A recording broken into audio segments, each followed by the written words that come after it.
كلنا خارجين من رمضان والعيد مش عارفين كنا بنعمل ايه قبلهم.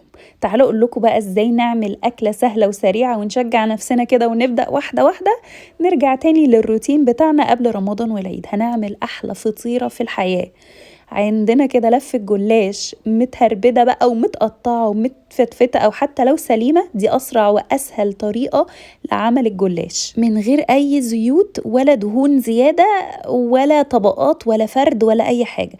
هنجيب لفة الجلاش عندنا نقطعها شرايح كده زي ما انتوا شايفين أو نفتفتها لو هي ناشفة وقديمة عندنا. بعد كده ببدأ ان انا افرفرها من بعضها كده عشان ما تبقاش كتل ومعجنة مع بعضها، وارص طبقة في ارضية الصينية.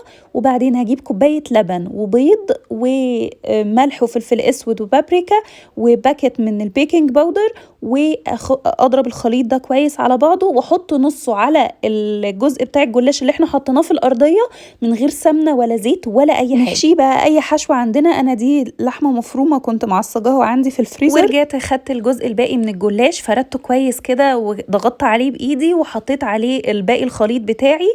كوبايه لبن، علبه زبادي، بيضتين، ملح وفلفل اسود وبابريكا وباكت من البيكنج باودر. فردته كويس بالفرشه، دخلتها الفرن على درجه حراره 180 على الرف الوسطاني، وفي الاخر خالص شغلت لها الشوايه.